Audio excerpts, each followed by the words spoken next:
This is Marc Tobias with Wayne Barnes. Wayne is a retired FBI agent of 29 years. We're going to talk today about security clearances because there's been so much in the news about it and issues involving granting of clearances. Wayne, first of all, as far as background, you were in the Bureau for 29 years. Yes, I was. And you're also a lawyer. I'm a lawyer. I was in the Bureau from 1971 to 2000. I was a lawyer passing the Jersey bar in 71 and the California bar in 1996. And you also worked one of the highest level important cases the Bureau ever had, which was the Robert Hanssen spy case. That's correct. I worked on the Robert Hanssen case. And you're actually doing a book on that. I am. Right now it's called A Spy in the FBI. And if the Bureau's pre-publication review unit chooses to clear it, after 2.5 years. Yeah, they have a month to do it, and it's been 2.5 years or so. So I'm waiting for a clearance. Right. And you worked, a lot of your work was in counterintelligence, and you used to recruit and debrief defectors from the Eastern European Bloc during the Cold War. Right. I was involved in recruiting and debriefing a dozen intelligence officers from Russia, Czechoslovakia, Poland, Hungary, Romania. A lot of years in counterintelligence.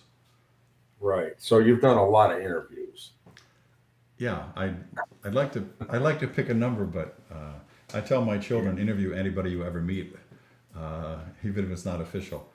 And I think it's done well for them in their lives. But yeah, I've interviewed a lot of people. So, and all FBI agents have at least a top secret clearance. If you're an employee of the FBI, you have a top secret clearance. Right. And some have higher clearances. Which begins the end of the conversation that you wanted to have. In the Bureau, their classifications are confidential, secret, and top secret. And what I'm speaking about comes from my time in the Bureau, which ended in 2000. But the principles should remain the same. Confidential matters are items that you just don't want out on the streets. Any criminal investigation you have, you don't want the bad guys knowing it's taking place. It's not secret per se, but it's just confidential. Secret matters almost always would involve counterintelligence and counterterrorism cases. And it's the basic level of classification of everything that you're doing, everything you touch, all the documents you're dealing with in counterintelligence are classified secret. Nothing is as low as confidential. But top secret is another matter. With my time in the Bureau, the FBI, and again, I'm not employed by the FBI now. I'm not their spokesman, not putting words in their mouth. This is my experience in the FBI since retirement about what took place during those years. If you are in the FBI, you have to have a top secret clearance. The FBI in those days did not create documents that were top secret. You would have looked down satellite information from NSA or decrypted information or crypto information, which was penetrated, like Enigma during World War II, which was the Germans' system. Those kind of cases would develop top secret information. But other than that, what the Bureau did, which was making a psychological assessment of a Soviet intelligence officer assigned to the embassy in Washington, that would be just a secret matter. On occasion, you would think if you had a Soviet working in the embassy on the FBI's behalf, it would be top secret, but they were not considered top secret. It took something technical to make something top secret. So the Bureau at that point did not produce any top secret material, but was able to deal with material from other agencies which it used during investigations. And among the top secret matters, it was never just top secret. It didn't make any difference to have the clearance unless you actually had one of the compartmentation clearances. The SCI, the Special Compartmented Information, there were TK and various other 2 or 3 letter descriptors, acronyms, of where the information came from and what the category was. And you didn't want information that someone had about that knowledge spreading elsewhere to someone who didn't have the clearance. But they were all top secret clearances, but it didn't mean you had access to see all information was a top secret. You had to have a compartmentation in the very same area with the information you're working on to get that TS information. Right. And you also developed in the 80s, and it's a companion interview that we did a while back, the personal security interview. Yes, I was Right, which is now used throughout the government. Right. I was the security officer in the Washington field office of the FBI in 1986, and a set of interviews took place with individuals whose background you couldn't check otherwise, who had been raised abroad, educated abroad, worked abroad, then came to the U.S., and there was no such thing as a neighborhood in their background to check, or various things which they'd written down that could not be confirmed. So you had to do what essentially was a verbal polygraph, but it was later determined it should be in a program which they called the personnel security interview. So I developed that one in '86, and it's been used since then all around the government, I'm happy to say. And Wayne, is it common on follow-up interviews with the SF-86, which we'll talk about in a minute, which is the standard secure background form that every federal employee fills out that needs a clearance? Is it also common practice to do a follow-up personal security interview? When they started in the 80s and then through the 90s, if a person had any kind of foreign connection, as much as having a pen pal in the Netherlands when you were in high school would bring it on. In San Diego, where I was assigned for 10 years, you had made trips to Mexico, whether it was to go to Tijuana or to one of the resorts, Acapulco or Ensenada or somewhere else. It merited getting an interview, even if it was a curtailed interview, about your contacts with foreign officials or foreign people of any sort, tourists, whoever you saw whenever you traveled. So that was what was required. Now I believe, because so many people travel so far and wide, I think anybody applying for a position where there's a clearance in the federal government, they would get the PSI interview. Okay, and so let's talk about the SF-86. This is a very detailed, organized, chronological background investigation form for applicants that goes into about 25 different areas of your life. And is the SF-86 only for high-level applicants, or is it for everybody that works for the federal government? My familiarity was people who were applying for positions in the FBI, and they would be applying for the job, but in fact, what came with it was the clearance, and that was the basic information about them, which set up the knowledge to do the investigation, to have the clearance. But it isn't just a high-level position. Anybody who needs a clearance, and that means the senior person in the office, a special agent in charge, assistant director, or the clerical employees, ones who are typing drafts and filing documents and evidence. Everybody needs a top secret clearance, no matter what your position. Everyone has access to the information, which would be valuable if someone were trying to penetrate the bureau. It could be at any level. So everybody has to have the top secret clearance. So the SF-86 is pretty critical to vetting applicants. Right, it's the first piece of information we get. There would be a 3-agent panel that would interview applicants who had already gone through a lot of the applicant process, both the application as well as neighborhood background investigations. There were psychological testing and other kinds of tests. But by the time they came upon 3 agents who were street agents with 10 to 15 years of experience in the FBI, they would be interviewed, but the SF-86 was the basic information in front of them. They would give names of 3 references, social acquaintances, 3 references who were, I would say, more adult, bankers or your rabbi or minister or priest or someone else who wasn't specifically social acquaintances. And you would discuss those individuals. All of whom would be interviewed either way based upon the background investigation. But the SF-86 was like the entry form to be able to get clearances. Did you ever ask applicants who doesn't like you or who would talk adversely about you? Because to me, from my experience, that's where I would go. That's where you would go. Well, knowing you, I know that's where you might go. I'll phrase it differently. An example that I like to use. If an individual puts down the names of 2 of the members of his foursome where they would play golf every Sunday morning, I know that he would have spoken with those, or woman, I know they would have spoken with those individuals saying, I'm going to write your name down as a reference. Can you give me a good reference? And of course they would say yes. It's the name of the other fellow in the foursome who I would really want to talk to as to why didn't you include him?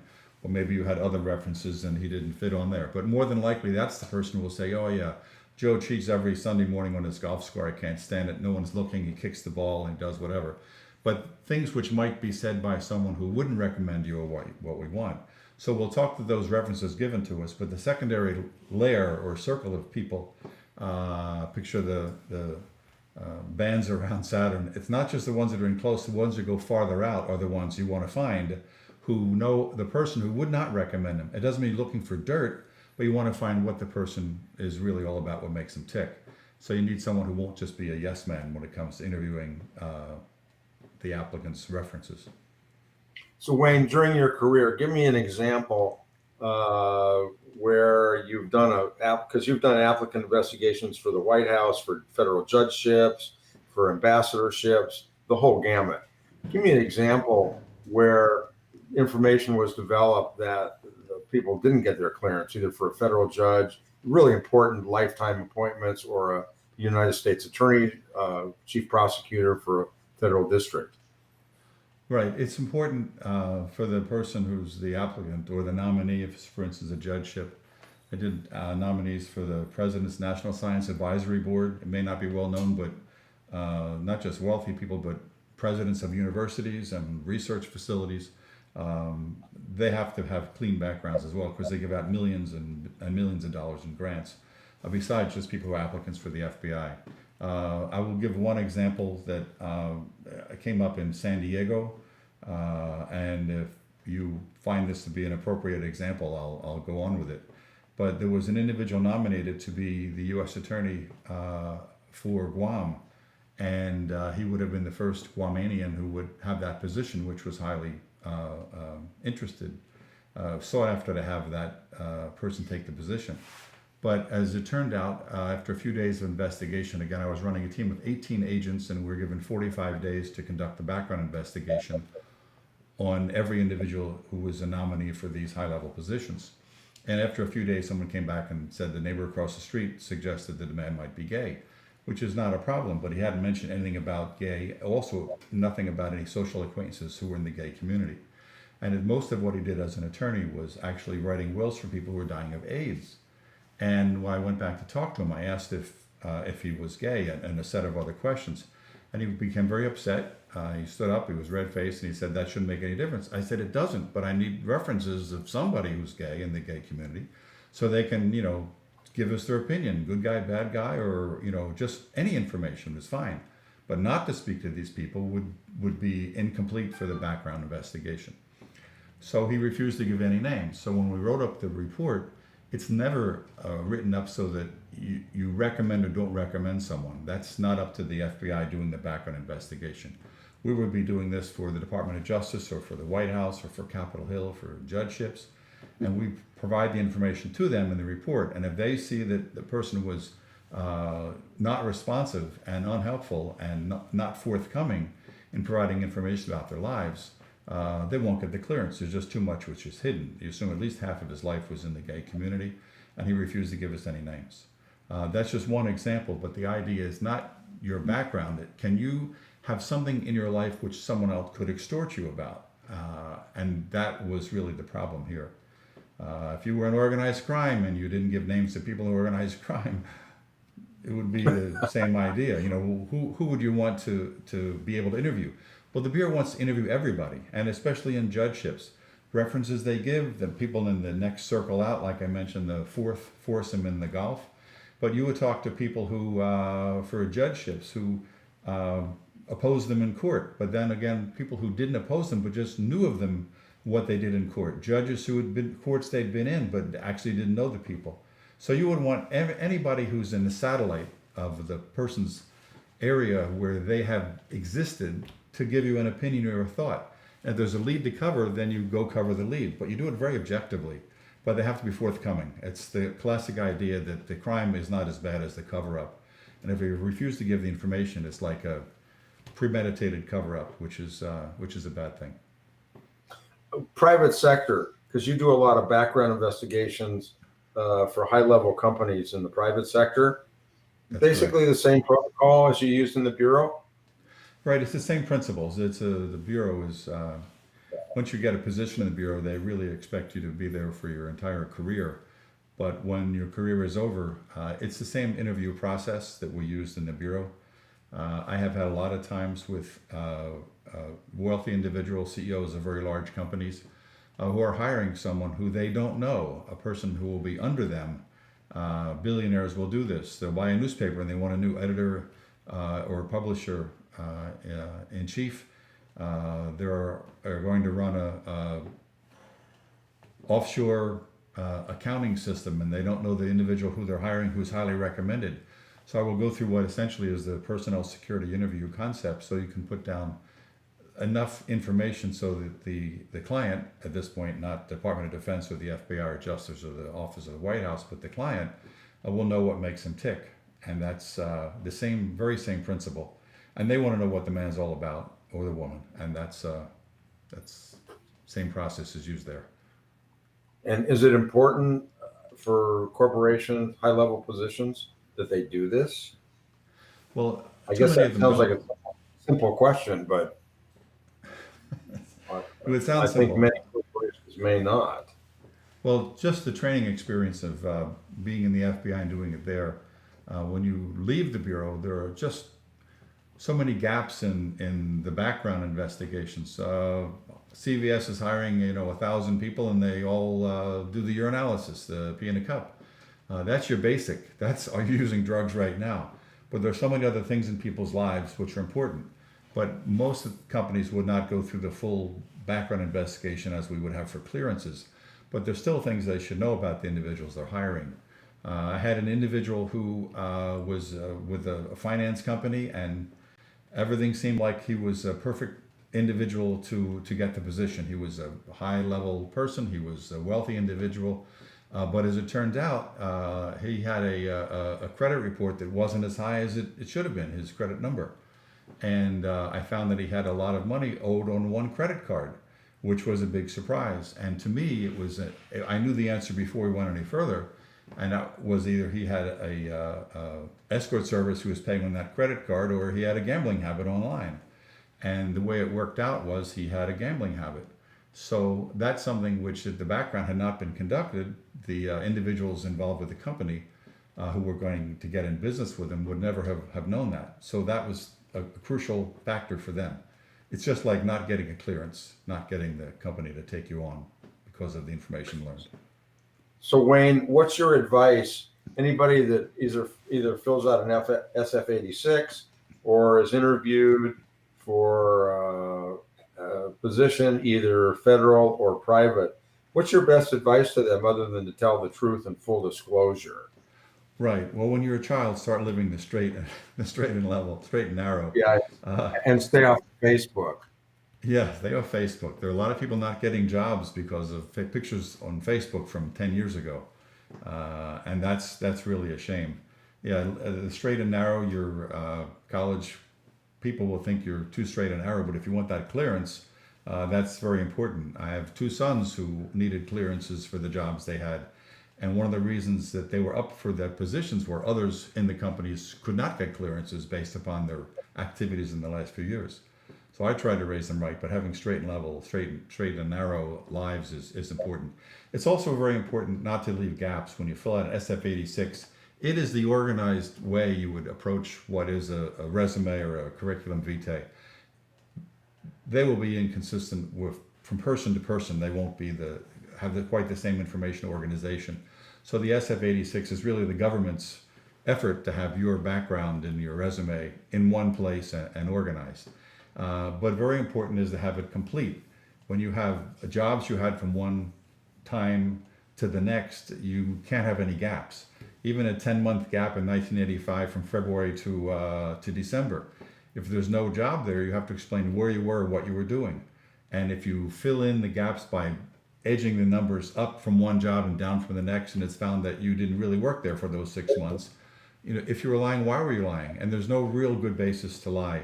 If you were unemployed and you were embarrassed about it, be embarrassed, but tell us what took place. It's the old idea, I don't care if you went through a stop sign this morning, but if you lie about it, you won't get the job. How many cases did you work? Because I recall the interview we did based on your development of the personal security interview, where people lied about their dates of birth, their social security number, where they were born. how often did you encounter this? Well, there were some resumes where every single line was a lie, which I can't imagine. Yeah. A woman had gone to University of Texas for 4 years, but she didn't. She went to community colleges for 4 years, and the last year she graduated from the university. It shouldn't be a point of embarrassment, but it's just not truthful. And if they're not truthful in one insignificant point, what will they do about points which are significant? But people fudging it. You see so many times whether it's a government official who's now the head of a department and an investigative reporter finds out that he lied about something in his past.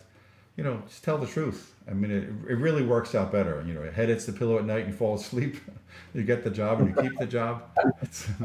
That's my system. Everybody doesn't live that way, but and it's not a boring life. Let me just add that it's an interesting life. But I've done dozens of those interviews, like the FBI background investigations, and a lot of CEOs. I've mentioned I've met 15 billionaires since I've been retired from the FBI, who are clients or people I've got involved with. And I say you can pretend to be a millionaire, but you cannot pretend to be a billionaire. They just have a different perspective on life, how they do things and what they do. And when they're hiring someone who is really a significant individual, but they've never met them, they know nothing about them, they really want to know something about them. So they'll engage me to conduct the interview. It's usually a 3-hour interview and some other maybe tangential interviews, but the background checks and whatever. And then they know what makes them tick. We always say the 3 major questions: what makes him laugh, what makes him cry, and does he love his wife? Does she love her husband? Those are important questions, but those kind of things come out with just your background investigation. Well, the final thing, which I really hadn't thought about talking about, and we touched upon it briefly, what's your advice to the kids in high school and college now because of the prevalence of social media and how it really can cause them a problem getting a job, getting a clearance? I don't think most of the kids understand the material out on the internet now, and every agency now uses that just like a credit report to figure out what you're doing and where you've been. Yeah, that's a very comprehensive concept. I mean, Facebook didn't start that long ago. It was on its way up. It's not that it's on its way down, but they're having an awful lot of problems. You like to have the reason you do something be a good reason to have a limited presence on Facebook now because you fear that your information is being sold. So people who want to either sell you things or the foreign governments or the Chinese may have access to something, you don't want to not have involvement with Facebook because of that kind of an issue. But you should just, I'm reluctant to say be a little conservative about it, but just because all your friends are doing it, like your mother said, would you jump off the roof because your friends did? A lot of people are on Facebook who don't really care what's there, and they have positions where they'll never need a clearance or have a major piece of responsibility. People can start their own companies and don't care what's on Facebook. But if you feel you're ever going to be beholden to somebody else, either to get a job, have a job, move up in a job, need a clearance with a defense contractor you might be working for, you just have to be very circumspect about what you do. It doesn't mean that you don't live your life the way you should be living it. Publicizing things which are not helpful for you would not be good, but I'd rather have you, not get drunk, fall down in the street, and then have your friends take a picture and laugh about it and post it, because the next Monday, the HR man can call you in and say, what happened this weekend? I see it's posted here, you were dead drunk on Saturday night. And that's bad for their company, so it would be a bad reputation for them. So it can have an effect both ways. Very good. Wayne, thanks very much for doing this. It's been informative, and keep catching bad guys. I will do that. Thank you very much, Mark. Thanks, Wayne.